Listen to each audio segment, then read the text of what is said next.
the stems are seen as being our core, and they've got a lot to do with the things that come from heaven, the things that come from this kind of universal breath in the heavens, in the cosmos, to do with space.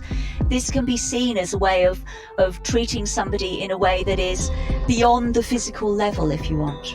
And the branches, they're much more related to what happens on Earth and our personality, the way that we show ourselves to people, the way that we respond to our external circumstances, the level of 6. Welcome to Acupuncture West London, the podcast. This is the podcast for students, practitioners and enthusiasts of classical Chinese philosophy, Chinese medicine and acupuncture. I'm your host, Ben Carrigan, coming to your ears all the way from London. So join me as we dive deep down the rabbit hole of Chinese philosophy and into the very concepts that inform our practice. Each episode focusing on a specific topic and its application within a clinical setting. This episode is brought to you courtesy of our brand new ebook, Yin and Yang. What are Yin and Yang? What are the laws of Yin and Yang? And how are they used as defining principles for our very existence? To answer these questions and more, download your free copy at acupuncture-westlondon.com/free ebook.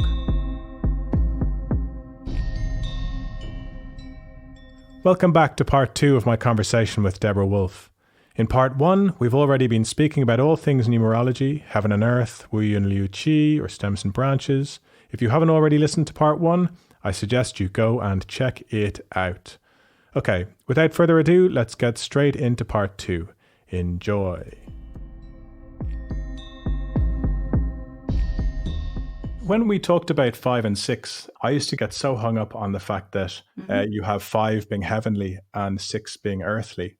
But then there's other texts you'll read where 6 will be heavenly and 5 will be earthly. But I'm not sure if it's an interpretation or whether this was always the case. Yeah. And there's a lot of that, isn't there, in Chinese? You know, it's like it's like, oh yeah, this is really yin. No, actually it's yang. Oh yeah, that's really 5. No, actually it's 6. We've got a lot of that all the time.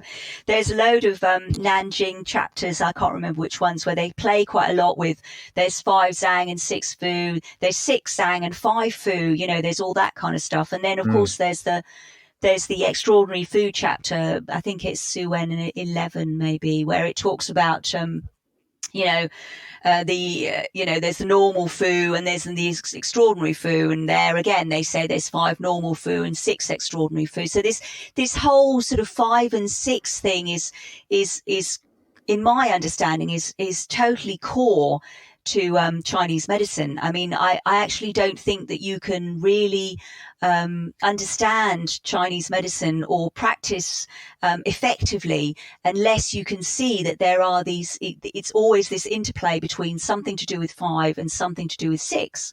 And then they use it and they apply it in lots of different ways, and they love to play, you know, so they'll mess with your mind and tell you that, oh, it's 5. No, actually it's 6 and all that kind of stuff. But you're always looking at this core knotwork of sort of 5 and 6 together.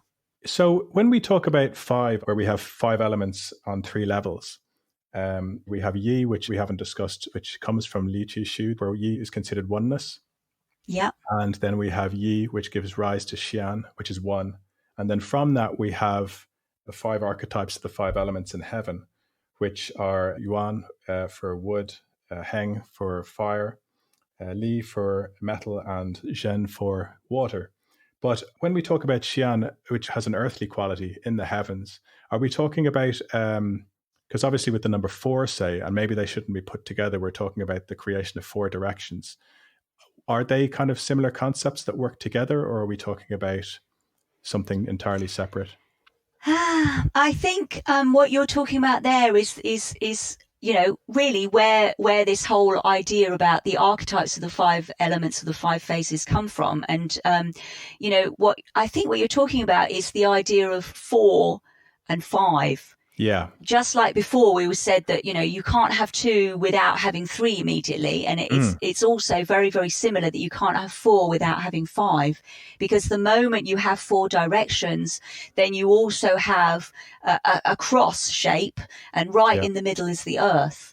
So the earth, in one way, it's the mother of all directions. It's the mother of all seasons. It's the mother of everything, if you want. But at the same time, then it then kind of moves to a slightly different level when you're talking about 5, and then it goes to the level of being that other earth, the one that is one of the 5 phases. Yeah. So it retains part of its kind of like nourishing motherly qualities, but it's on a different level. It's no longer in that kind of wholly encompassing sort of place. Yeah. When we talk of actually the number 1, and we talk about the Tao and everything existing within the Tao, when we talk about Qian as 1, are we actually talking about a movement outwards, or are we still talking about something existing within the Qian or within that sort of earth concept, if that makes sense?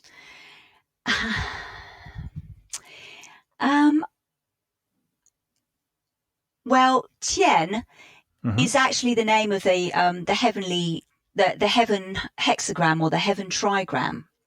And those other emanations or archetypes that you talked about, which relate to the different 4 directions, those are actually the characters that define or that are used to try and explain Qian when you read the I Ching. And Qian is the very first hexagram of the I Ching. So what it says is, Qian has these particular qualities. It's got to do with sort of, Yuan, which is to do with sort of the origin, and Heng, which is to do with expansion, and Li, which is to do with sort of contraction and gathering, and Zhen, which is to do with, rooting and being upright. So these 4 qualities are what we then associate later on, and we sort of recognize them as being the qualities of the 4 directions or the qualities of the other 4 phases. But they're part of what Qian is. Qian is the oneness, the Tao, that then becomes this kind of this whole sphere of activity, of transformation, of breath, of movement, of whatever you want to call it. And if you then want to differentiate further, then you will see it will differentiate. We tend to see that it differentiates into these 4 different qualities, 4 different directions. I don't know if that helps. I think it's just, when I think of all these concepts, I try and see them in line with that movement from the unmanifest to the manifest.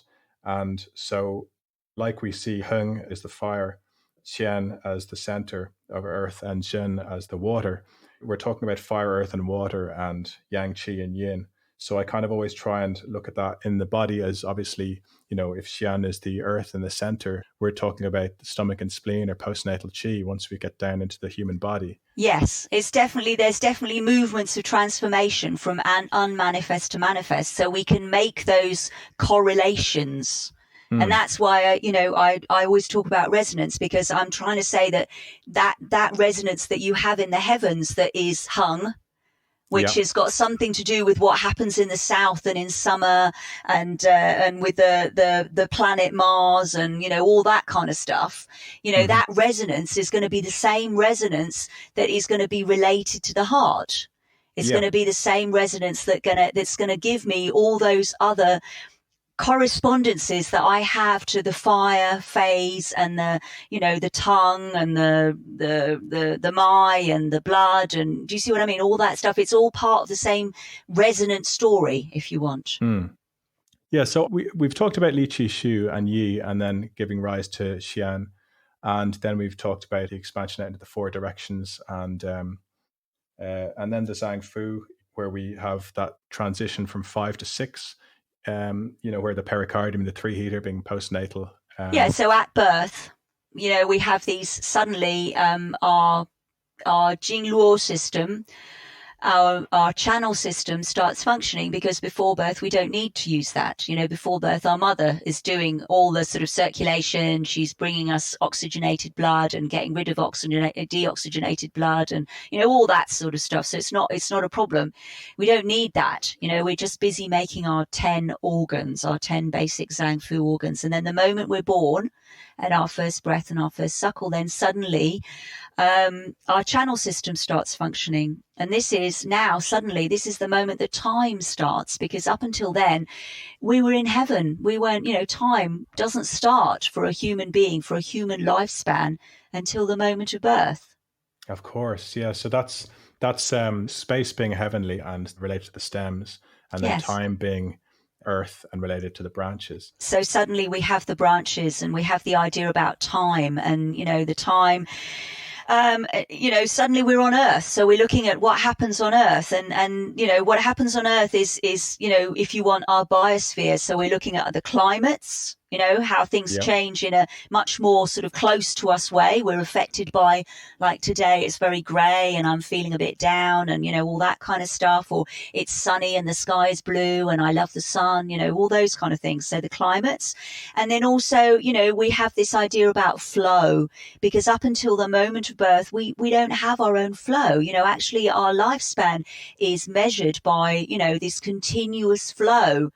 This character for Mai, which we translate as vessels, is also the same character that we use for the pulse. This kind of, we have within us this continuous breath cycle. We are pulsating, things are flowing, following this constant in out universal breath, if you want, that is happening within us. And that flow is they're really, really clear about this in Ling Shu 10, where they describe each single channel of the 12 channel system that we have, and each one is associated with a river. Well, why is it associated with a river? Because it's flowing.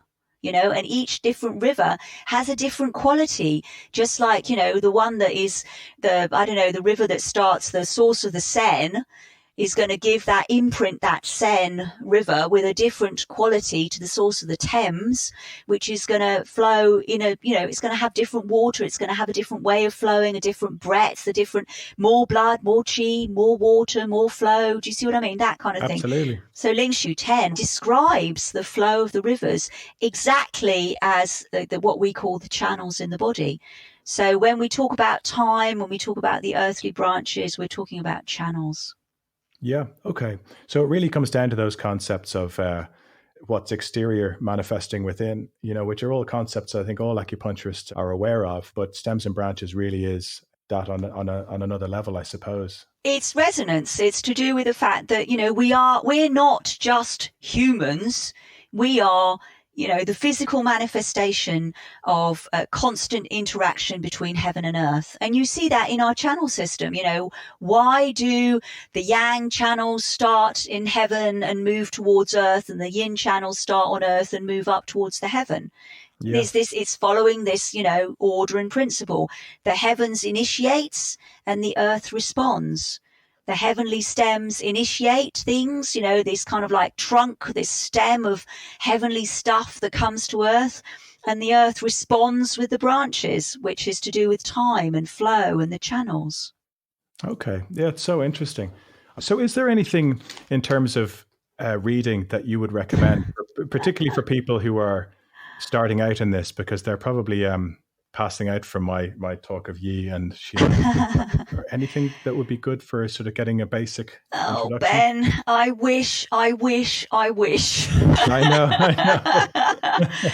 I mean, I talk about this and I always think I sound like some kind of crazy magic witch person or something. But, the more I study this, the more I look at it, the more I understand that, we're beyond our physical bodies. We've got this fantastic complex, and it's this constant interaction of spirit and form, of heaven and earth, and you can look at it in so many different ways, and unfortunately a lot of this has been cut out of modern TCM. So there was some kind of thing that, we don't want to deal with that's just a little bit too woo-woo, so let's not talk about it. But actually Chinese medicine is based on this kind of thinking. It's based on cosmological thinking. So it's in the Su Wen, it's in the Ling Shu. The more you read it, the more you see it.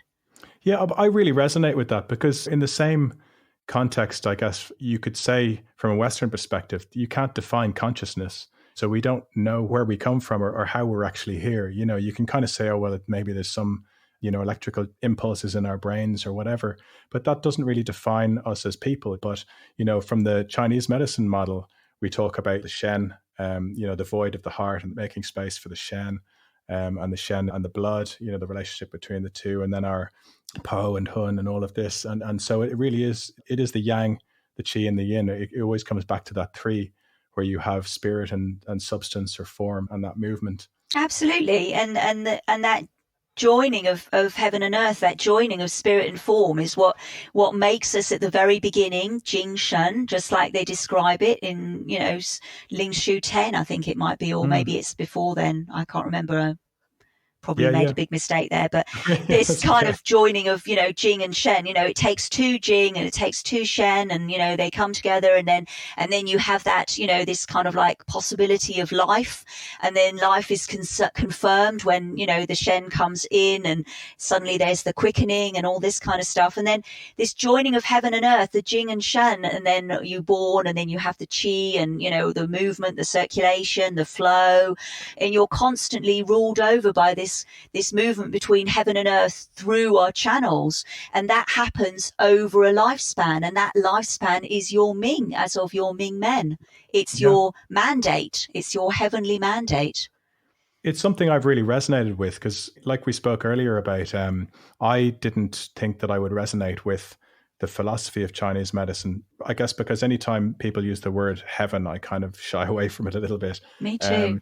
But I resonate with it so much because it just makes sense. And maybe the language can be a little bit not what we're used to, particularly from a Western perspective. I know, obviously, taking into consideration all of the translations and whatnot. But when you put it into practice, it's only when you see the results that it has, which for me personally have been far beyond what you would think of as placebo.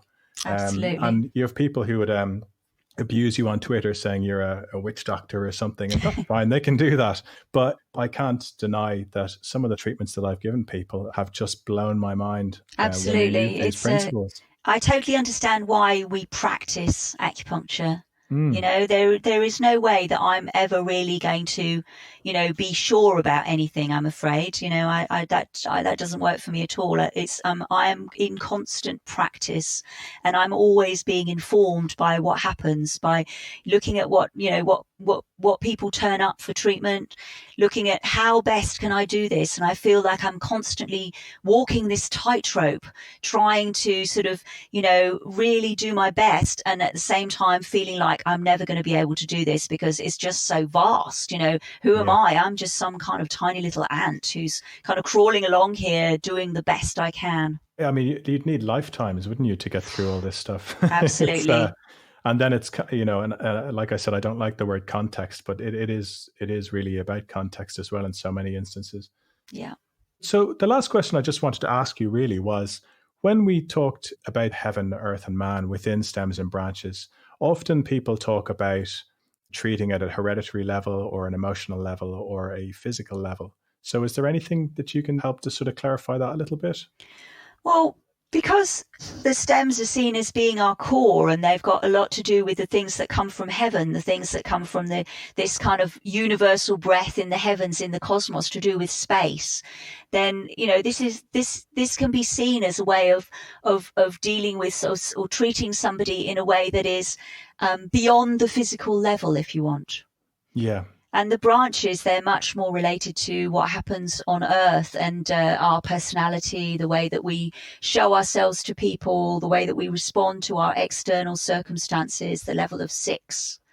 Yeah. So, quite often this is, well, isn't it? Yeah. So quite often this is with relation to climatic stuff, but also with relation to, personality, emotional things, because the branches, of course, are very well known as being sort of qualified by the 12 animals. And I was having a little chat with somebody the other day with respect to this, and he'd been sort of erroneously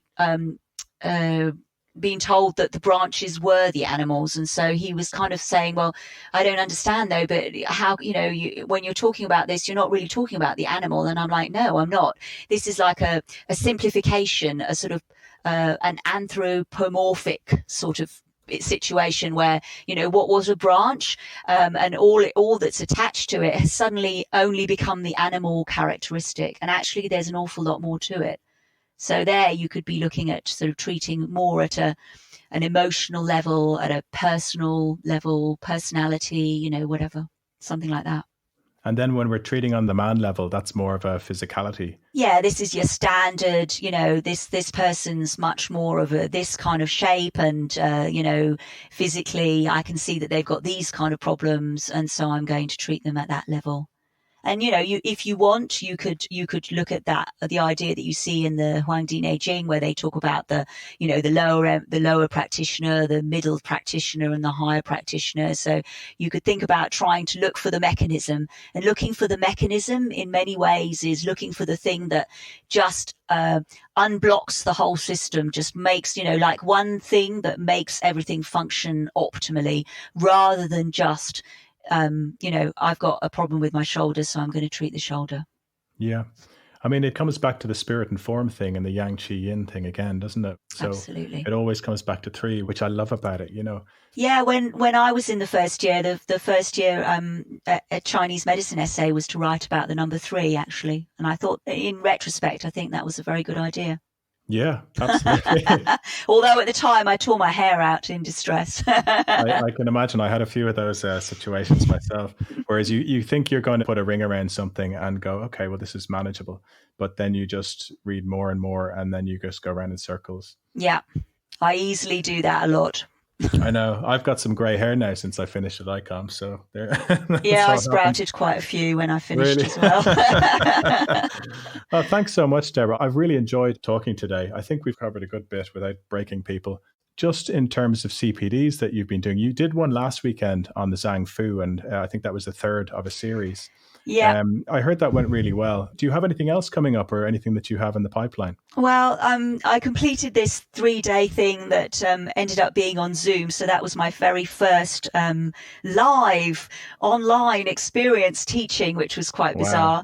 And I managed to borrow my son's drawing pads so that I could write Chinese characters, and they were visible to people as well, because otherwise there's no way I would have done it, because it was talking about the Chinese characters that relate to the Zhang Fu organs. So I needed to, I did a PowerPoint, and I put pictures in and everything, but I needed to actually be able to write the damn things. Yeah. So that seemed to work quite well. I did feel like I was trying to sort of pat my head and draw circles on my stomach at the same time. But yeah, so those are actually available on the ICOM CPD part of their website. You can actually buy them if you want them. Oh, right. That's great. So you can see me in full flow, sweating and writing characters whilst talking, and desperately trying to backtrack and not say the wrong thing. Yes, okay. And what else? What am I working on? Well, I definitely want to do another CPD on the Ma Wangdui banner, which is it's from a tomb that was dug up in the 1974, and it was sort of 186 BCE. There was a lady there who was totally preserved, like she still had her skin and her flesh. They were able to do a little bit of sort of investigating why she died, and they discovered that she had gallstones and arthritis and all sorts of stuff like that. So it's quite fascinating. But in the same tomb, they also found some really beautiful sort of garments, silk see-through garments, and also her funeral banner, which is the thing that I'd really like to do a day on, which basically talks about the journey of her 3 Hun and how they can become sort of spirits or birds in the sky. It's got a lot of mythological aspects, and it also talks about sort of the underworld, and it's like a story through mythology, and at the same time describes the way that the Hun can become your ancestral spirits, become Shen Ming in the heavens, sort of stuff. So I'd like to do that. Okay, that sounds fascinating. And the other thing that I'm a little bit fascinated by, and anybody who's ever been taught by me will have heard me talk about it, is the 24 solar fortnights or fortnightly periods, the 24 Jieqi. And I'd really, really like to look at those. I'd like to look at the characters, and I'd like to look at the way that they're put together, because you can see them in groups of 4, more when you're talking about the host Qi and stems and branches. But also you can see them in groups of 3 in Ling Shu 78 and the 8 winds and stuff like that. So I think that could be quite a fruitful area to have a good look at. Yeah, that'd be very interesting. That's not something I've looked into too much. I think I went into a little bit about it in the Royston Lowe Celestial Stems book I read. So yeah, I look forward to that one. Cool. Brilliant. Well, look, thanks so much, Deborah. I've really enjoyed talking today. I think we've covered a good bit without breaking people. Thank you very much, Ben. It's been really, really great. And maybe we can do it again and talk about a different level of numbers. Who knows? I would love to do that. That'd be great. Careful what you wish for. Thank you. So that brings us to the end of today's episode. Thank you to Deborah Woolf for joining me today. If you'd like to learn more about Deborah and her Brighton-based clinic, Anahata, check out anahatahealth.co.uk. For questions about today's episode, of which I'm sure there are many, I'd love to hear from you. So get in touch. podcast@acupuncture-westlondon.com. Lastly, don't forget to check out the show notes at acupuncture-westlondon.com/podcast. Thank you for listening. Don't forget to subscribe, rate and review. To keep up to date with all of our upcoming episodes, sign up to our podcast newsletter. By doing so, you'll get your very own copy of my brand new ebook, Yin and Yang. Check out acupuncture-westlondon.com/free ebook. See you next time.